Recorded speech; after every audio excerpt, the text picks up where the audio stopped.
내가 유다 한 성읍으로 올라가리이까? 올라가라. 어디로 가리이까? 헤브론으로 갈지니라. 오늘 본문 말씀에는 다윗이 하나님께 두 번 묻고 하나님이 두 번 대답해 주시는 그러한 장면이 기록되어져 있습니다. 하나님의 언약 공동체인 이스라엘 민족에서 초대왕이었던 사울이 죽은 후에 두 번째 왕이 되었던 다윗은 하나님의 섭리와 하나님의 경륜에 따라 헤브론으로 이동하여 남부 유다 족속의 왕이 되어집니다. 왕이 된 다윗은 먼저 사울과 그의 세 아들, 사울 왕과 그의 세 아들의 죽음을, 그 죽음을 또 그들의 장례를 잘 치러준 길르앗 야베스 사람들을 칭찬합니다. 그들에게 잘하였도다 격려를 합니다. 그리고 그들을 축복합니다. 하나님의 은혜가 그들에게 있기를 힘하는 축복을 한 이후에 본격적으로 언약 공동체의 왕으로서 그 직무를 시행하게 되어집니다.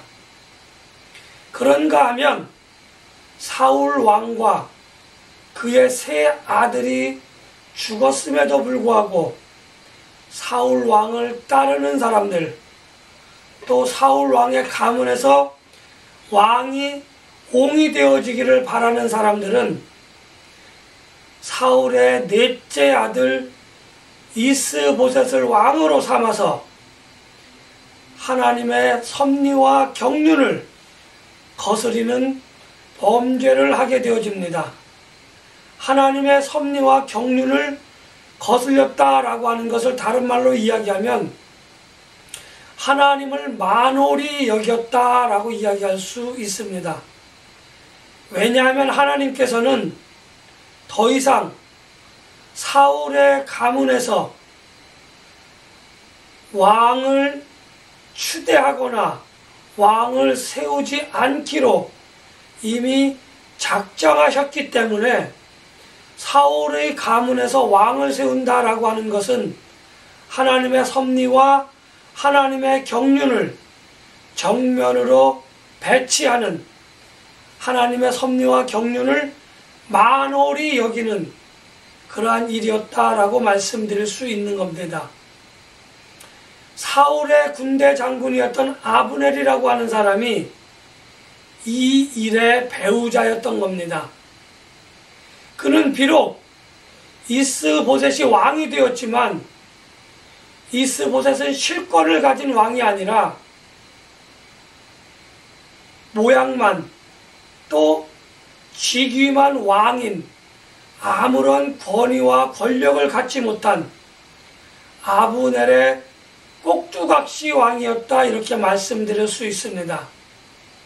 그래서 아브넬은 이스보셋을 대신해서 남부의 유다 족속을 제외한 나머지 11족속을 통합하여 이스보셋을 왕으로 삼았고, 또 실권이 없는 이스보셋을 대신해서 본인이 막후 정치, 또 왕으로서의 실권을 휘두르는 그러한 사람이 되어 전쟁을 벌이게 되어집니다. 이 전쟁의 끝은 우리가 2장 끝에 가보면 알 수 있겠지만 이 전쟁에서는 남부 유다 족속이 승리한 것도 아닙니다. 그런가 하면 북부의 이스라엘 연합 족속이 승리한 것도 아닙니다. 그러나 그 내용을 가만히 살펴보면 남부 유다 족속이 유리한 상황에서 북부의 아브넬이 어떤 그 화친 조약을 맺고 또 전쟁을 멈추게 되는, 형식적으로는 무승부지만 실제적으로는 남부 유다 족속이 유리하게 이끌었던 그러한 전쟁이었다, 이렇게 말씀드릴 수 있습니다.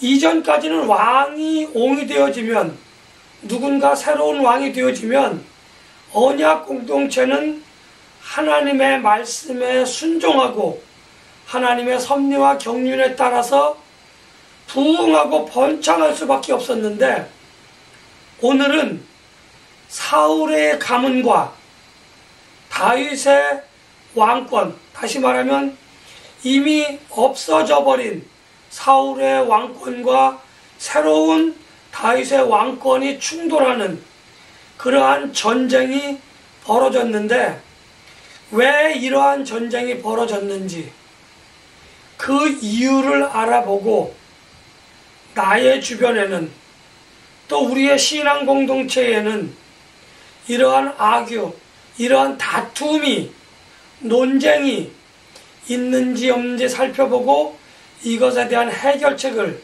하나님은 이 싸움을 통해서 어떻게 제시하였는지 알아보고 함께 나누고자 합니다. 우리가 잘 알고 있다시피 다윗은 남부 유다 족속의 왕이 되기 이전에 이미 한 차례 왕으로서 기름 부음을 받았던 그러한 전력이 있습니다. 그 말의 다른 의미는 다윗만이 하나님께서 인정한 정통한 왕권을 계승한 언약 공동체의 왕이다 라고 하는 겁니다. 그리고 실제로 오늘 하나님과의 어떤 대화를 통해서 헤브론이라고 하는 곳에서 한 번 더 기름 부음을 받아 실질적인 왕으로서 하나님께서 전통적으로 많은 사람들 앞에서 인정해 주시는 그러한 왕으로 세워지게 되어집니다. 그런가 하면 다윗은 하나님께로만 인정을 받았던 것이 아니라 사무엘상 19장에서부터 사무엘하 2장까지 내용을 쭉 읽어보면 그동안 다윗은 여러 가지 행적으로 인하여 백성들에게도 이미 마음을 얻었다고 하는 것을 우리가 살펴볼 수 있습니다. 그러니까 하나님의 마음을 얻은 다윗, 백성들의 마음을 얻은 다윗, 실질적인 왕이 될 수밖에 없는 그러한 상황을 우리는 말씀을 통해서 잘 알 수 있어야만 하는 겁니다.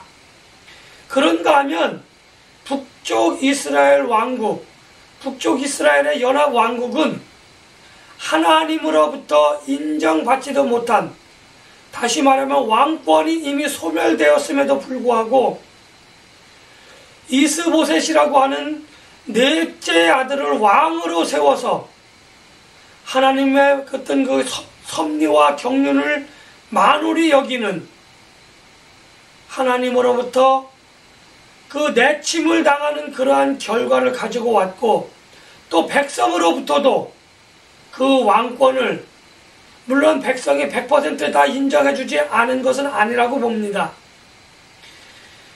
하나님으로부터 또는 일부 백성들로부터 그 왕위의 정통성을 인정받지 못한 그러한 두 나라가 싸움을 벌이게 되어지는 겁니다. 실제로 이스라엘 백성들, 언약 공동체는 13지파입니다. 12지파에 들어가지 않는 레위 지파까지 하면 13지파인데, 다윗을 왕으로 삼은 유대 지파는 한 지파만 다윗을 왕으로 인정하고 살았지만, 나머지 11지파와 레위 지파는 다윗을 왕으로 인정하지 않고 각각의 두 나라, 남유다와 북이스라엘 왕국이 되어져서 싸움을 벌이게 되어졌다고 하는 겁니다. 사울과 그의 세 아들이 죽은 이후에 이스라엘 민족에게는 권력의 공백기가 생긴 겁니다. 왕이 죽었고 그 왕위를 계승할 그러한 자격과 능력이 있는 세 아들이 죽었다는 겁니다. 그런데 이 왕위가 없어서 생긴 이 공백 기간에 아브넬이라고 하는 장관이 막강한 권력을 휘두르고 있었는데 그 권력을 이용해서 사울의 넷째 아들 이스보셋을 왕으로 세우게 되어집니다. 그리고 왕으로 세워서 사울의 가문이 건재하니 사울 가문에서 왕이 되어진 이스보셋을 따르라라고 하며 왕권을 강화해 나가고 있었던 겁니다. 이 왕권을 강화하는 가운데에서 남부 유다가 다윗을 왕으로 삼자 정복하고 또 그들을 전쟁을 통하여 그들을 뿔뿔이 흩어지게 만들고 거기까지 그 왕권을 확대하고자 그렇게 전쟁을 벌였던 것입니다. 이것을 쉽게 둘로 나누면 하나님께서 인정한 다윗 가문의 왕권이냐 아니면 하나님께서 내친 사울 가문의 왕권이냐 어느 것이 정당한 것이냐 어느 왕권을 우리가 따라야 하느냐라는 것을 보여주게 되어집니다. 이제 왕정시대가 되어지면서 성경은 사무엘상을 지나가면 열왕기 상하를 거칩니다. 역대 상하를 거칩니다. 그러면서 대선지서, 소선지서로 우리가 성경이 구약이 39권이 끝나게 되어지는데 남유다와 북이스라엘 왕국 굉장히 중요합니다. 앞으로 열왕기상과 역대상하에 나오는 모든 기록들이 이 두 나라의 기록을 막 뒤죽박죽 해놓았기 때문입니다. 어떤 경우에는 북이스라엘 왕국의 입장에서 기록되어진 것이 있고 어떤 경우에는 남유다의 왕국에서 기록되어진 그러한 열왕기 상하와 역대 상하의 기록이 있어서 우리가 사무엘 하를 보면서 이것은 읽었는데 그러면서 이것이 역대 상하에도 나오고 열왕기 상하에도 나오고 그렇게 되어진다고 하는 것을 우리가 알고 있어야만 합니다. 그런가 하면 대선지서, 소선지서는 이 남유다와 북이스라엘 왕국에서 활동했던 많은 선지자들이 하나님의 섭리와 하나님의 경륜을 외치는 그러한 외침이 기록되어진 것이 대선지서, 소선지서다 이렇게 말씀드릴 수 있는 겁니다. 사무엘 상하는 특별히 다윗 또 그 이후에 나오는 솔로몬 왕을 우리가 중점적으로 살펴보게 되어지는데 특별히 사무엘 상과 오늘 사무엘 하까지 우리가 계속해서 읽다 보면은 다윗이라고 하는 언약 공동체의 두 번째 왕이 겪는 죽음의 여러 가지 고난과 여러 가지 고비, 생사를 넘나드는 고난과 고비가 기록되어져 있다고 하는 것을 우리는 성경을 통해서 알 수 있습니다. 그런데 다윗이 이 여러 번의 생사의 고비 또 어려운 고난을 잘 극복하고 오늘 지금까지 이르게 되어지는 겁니다.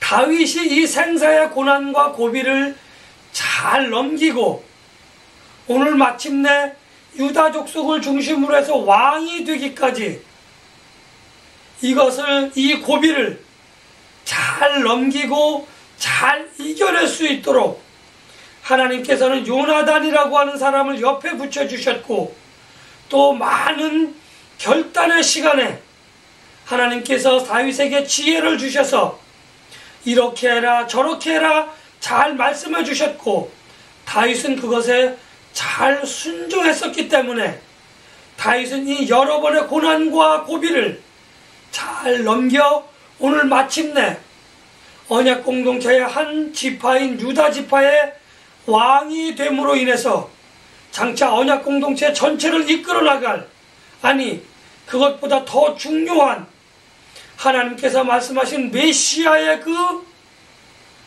혈통을 이어나갈 그 길을 하나님의 구원의 섭리와 구원의 경륜을 이루어 나가는 그 시발점이 또 다른 시발점이 되어졌다라고 하는 측면에 있어서 다윗이 겪은 고난과 고비를 그것을 넘어나가는, 그것을 넘어섰다고 하는 그러한 그 부분에 있어서 아주 중요한 그러한 그 기록을 우리에게 남겨주고 있는 겁니다.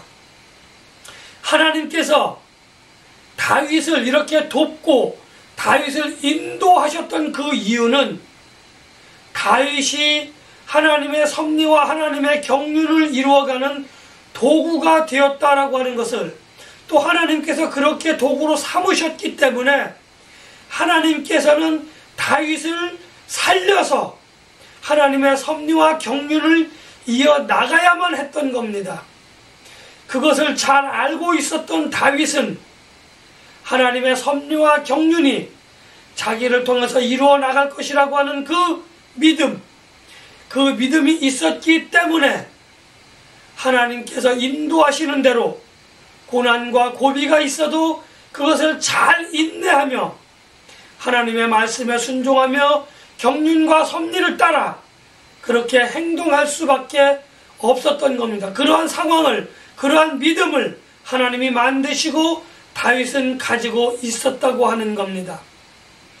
하나님께서 다윗을 이렇게 살려서 왕이 되지 않도록 하셨다고 한다면 하나님의 섭리와 경륜은 헛것 거짓이 될 수밖에 없었기 때문에 하나님께서는 하나님의 약속을 이루시기 위하여 신실하게 다윗을 지키시고 인도하시며 보호하실 수밖에 없었다는 겁니다.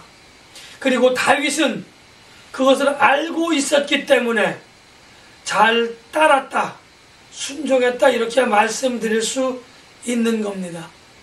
고난과 고비의 가운데에도 다윗은 하나님의 그 약속, 하나님의 말씀을 기억하고 자중하며 또 하나님의 말씀이 이루어질 때를 기다리고 있었고, 마침내 오늘 그 때가 되었던 겁니다. 하나님, 내가 올라가리이까? 올라가라. 어디로 가리이까? 헤브론으로 가라. 다윗은 하나님의 부르심을 받은 그때부터 오늘 지금 이 순간까지 자기의 의지와 자기의 뜻대로 행동하기보다는 자중하며 하나님의 경륜과 하나님의 섭리를 묻는 참으로 지혜로운 사람이었다, 이렇게 말씀드릴 수 있는 겁니다. 그리고 마침내 헤브론에서 이스라엘 언약 공동체의 왕이 되어짐으로 인해 하나님의 섭리의 한 매듭을 지어주는, 하나님의 섭리의 매듭을 이루어가는 그러한 하나님의 섭리의 도구로 한 번 더 그렇게 위치를 공고히 하게 되어집니다. 이처럼 다윗은 힘들고 어려울 때마다 하나님께 자기가 어떻게 행동해야 되는지 그것을 묻는, 하나님의 섭리와 경륜을 묻는 그러한 지혜로운 사람이었던 겁니다. 이렇게 다윗이 하나님께 내가 어떻게 하리이까, 내가 무엇을 하리이까 라고 묻는 다윗의 그 습관은 자기의 지성과 이성, 자기의 경험을 버리고 자기 자신을 낮추며 하나님께 의지하려고 하는, 하나님께 순종하려고 하는 그러한 신앙의 모습이다, 신앙인들의 참된 모습이었다라고 말씀드리고자 합니다.